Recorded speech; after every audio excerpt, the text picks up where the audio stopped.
क्या कहूँ, कैसे कहूँ, कितना कहूँ, क्या कहूँ, कैसे कहूँ, कितना कहूँ। बात सूरज की, दीपक की जुबानी है। गुरु जी महाराज साहब, आपका जीवन तो सूर्य के समान तेजस्वी है। बात सूरज की, दीपक की जुबानी है। जो भी कहूँगी अल्प ही होगा।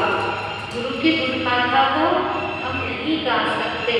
जो भी कहूँगी अल्प ही होगा, क्योंकि सागर की गाथा बूंद की जुबानी है।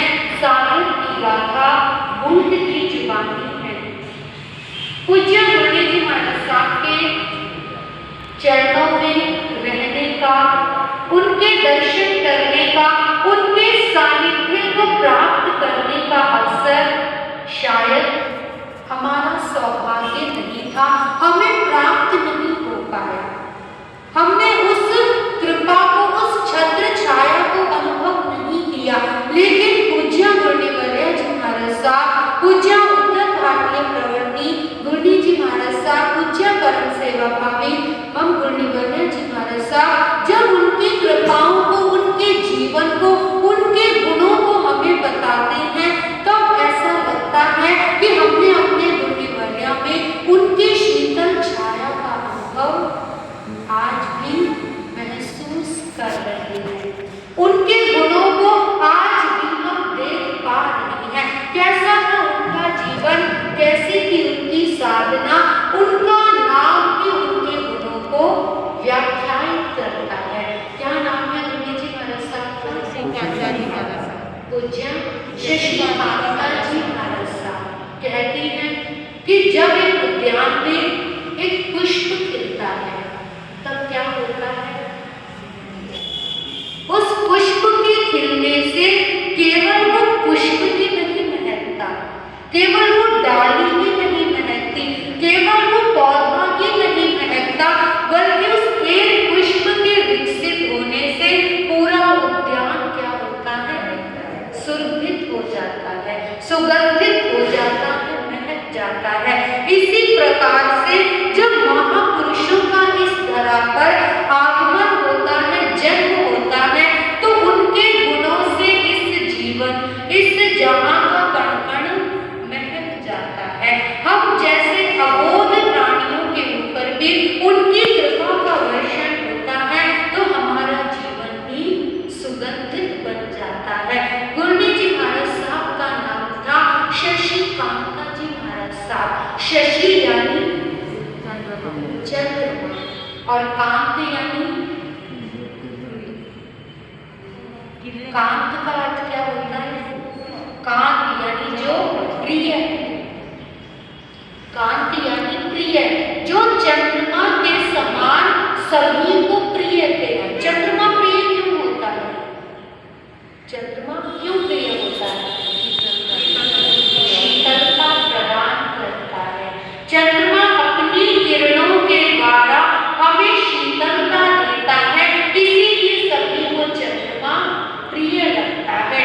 एक बार को सूरज तो हो सकता है कि भरी गर्मी में अच्छा ना लगे, होता है ना कई बार, भरी गर्मी में तो सूरज हमें अच्छा नहीं लगता कि बहुत तप रहा है। लेकिन चंद्रमा एक समय भी ऐसा नहीं आता जब किसी को ये लगे कि चंद्रमा क्यों आ रहा है। चंद्रमा सदैव प्रिय होता है। ऐसा ही गुरु जी महाराज साहब का जीवन था। चाहे बचपन रहा, चाहे युवावस्था रही, चाहे सांध्य बेला रही, उनके जीवन का कण कण, क्षण क्षण, प्रत्येक जीव के लिए कल्याणकारी था, प्रिय था। अभी हमारे गुरु जी महाराज साहब आपको, हम सबको इस विषय में उनके जीवन की गाथा बताएंगे, क्योंकि हमने तो उनके दर्शन नहीं किए,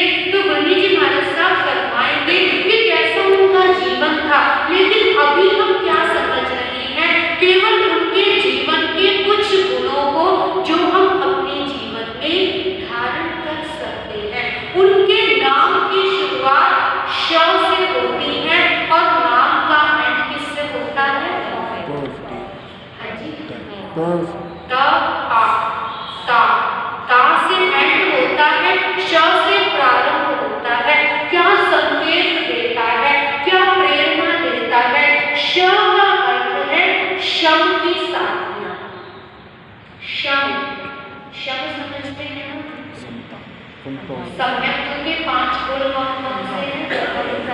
सम, संवेद, निर्वेद, अनुकंपा और आस्था। उनके जीवन में इन गुणों की आराधना की। पहला अक्षर क्या कहता है? शम की साधना। शम यानी कषायों का शमन। उनका जीवन कैसा था कि पग पग पर, कदम कदम पर ऐसी परिस्थितियां उत्पन्न हुई, ऐसी कठिन परिस्थितियां कि जिस समय पर अच्छे से अच्छा व्यक्ति भी डगमगा जाता है। बचपन में भी, विवाह हुआ उस समय भी, दीक्षित होने के पश्चात भी कितनी छोटी सी वय में गुरु का साया सिर से उठ गया, लेकिन उनके जीवन में उन्होंने शम की साधना की थी, समत्व की साधना की थी। कहीं पर भी उत्तेजना नहीं आई, कहीं पर भी डगमगाए नहीं, अडिग रहे, अडोल रहे। पहला अक्षर कहता है हम उनके जीवन से प्रेरणा लें कि कैसे उन्होंने अपने कषायों पर विजय प्राप्त की। कषाय को विजय किया तो शम की साधना हुई।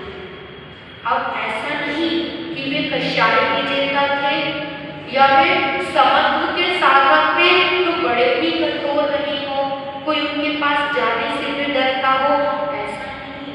कई बार होता है ना, ये तो बहुत कड़क है, इनके पास तो जाने में भी डर लगता है, ऐसा नहीं। वे अपने लिए समत्व के साधक थे, लेकिन उनके नाम का भी दूसरा लेटर क्या कहता है कि शी, यानी कि वो सभी जीवों के लिए शीतलता प्रदान करते थे।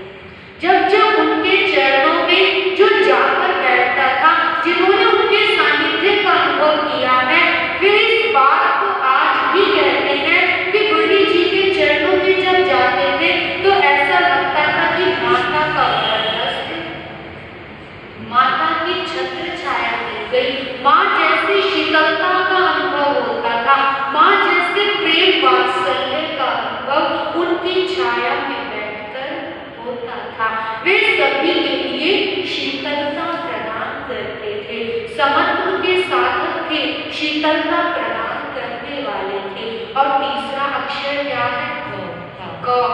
क यानी करुणामय उनका स्वभाव था, करुणाशील थे। शम, संवेद, निर्वेद, अनुकंपा। अनुकंपा है कण कण में अनुकंपा से परिपूरित व्यक्तित्व था। किसी की जरा सी भी परेशानी को देख लेते, सानिध्य में रहने वाले साधुयां हैं या कोई गृहस्थ श्रावक श्राविका है, उनको ये पता चल गया कि उसको ये परेशानी है तो उनका स्वयं का हृदय करुणा से आह्लादित हो जाता है। अंदर से यही भावना रहती थी कि उसको शांति प्राप्त हो, उसको सुख की प्राप्ति हो। सर्व जीवों के लिए उनके हृदय में करुणा का स्रोत बहा करता था। तो क्या कहता है? ये जीवन में मानवीय सद्गुण होने के बाद भी वे क्या रहते थे? तो यानी तप, संयम, साधना में अडोल अकंप थे। ऐसा नहीं था कि केवल बाहर में वो शीतल थे या सरल थे, सहनशील थे, समत्व प्रेमी थे तो इसका मतलब साधारण, ऐसा नहीं। पल पल सजग थे, पल पल अनुशासनमय जीवन जीते थे। माँ जैसा वात्सल्य था तो पिता के जैसा अनुशासन भी उनके जीवन में था। स्वयं भी संयम में सजग थे प्रतिपल, और अपने सानिध्य में रहने वाली, अपने चरण शरण में आने वाली साधुओं को भी प्रतिपल में एक ही संदेश देते थे कि संयम में लेश मात्र की शिथिलता नहीं होनी चाहिए। पल पल स्वाध्याय में रहना है, पल पल साधना में रहना है, अपने जीवन में तप और संयम की साधना को जीना है। ऐसे उनके जीवन की, उनके व्यक्तित्व की विशेषता थी। यानी शम से शुरू होकर तप, संयम पर आकर उन्होंने क्या किया था? अंत में आया ना आ यानी वे आत्म विजेता साधिका थी। कैसी साधिका थी? आत्म विजेता साधिका थी। अपने इंद्रियों पर विजय, अपने जीवन में विकारों पर विजय, कषायों पर विजय करके उन्होंने आत्मदमन, आत्म विजय की साधना को जीवन में अपनाया हुआ था। ऐसी पूज्य मुरली जी महाराज साहब, जिनकी आज 35वें पुण्य स्मृति दिवस है, छोटी सी आयु में इस संसार से विदा हो गए। आयु तो अधिक नहीं थी, यदि उनकी आयु को देखा जाए तो इस समय पर भी वे विद्यमान हो सकते थे, लेकिन आयुष्य, महापुरुषों का आयुष्य अल्प ही होता है। अधिकांश जगत में देखा जाता है कि महान साधक कुछ समय के लिए ही इस धरा पर आते हैं और अपनी सुगंधि को फैलाकर चले जाते हैं। ऐसे ही हमारे पूज्य मुरली जी महाराज साहब थे, जिन्होंने इस अपनी वाटिका में ऐसे ऐसे पुष्पों को दिया, ऐसे ऐसे पुष्पों को पल्लवित पुष्पित किया, जिनके जीवन से आज पूरा जहां रोशन हो रहा है। हम उनकी प्रथम शिष्या, परम पूज्या, परम श्रद्धेया हम सभी के समक्ष विराजित उत्तर भारतीय प्रवर्तिनी पूज्य मुरली जी महाराज साहब, सर्वप्रथम जिन्हें उन्होंने अपने चरणों में स्थान दिया, सर्वप्रथम जिन्हें दीक्षित किया और तप संयम की अग्नि में ऐसा कसौटी पर कसा कि आज हम सभी के समक्ष ये महान व्यक्तित्व है। आप सोच सकते हैं, कभी कोई बच्चा अगर बहुत अच्छा टॉप करता है तो हमसे क्या पूछते हैं?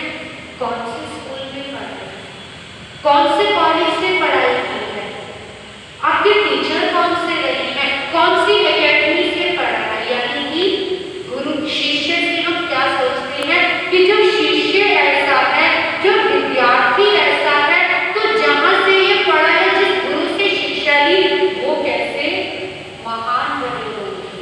बच्चे को देखकर उसके माता पिता का अंदाजा लगाया जाता है और शिष्य को देखकर गुरु की महिमा का अंदाजा लगाया जाता है। हमारे पूज्य मुरली जी महाराज साहब का जीवन जब इतना महान है तो हम सोच सकते हैं कि इनके भी जो गुरु रहे होंगे, उनका जीवन कैसा रहा होगा।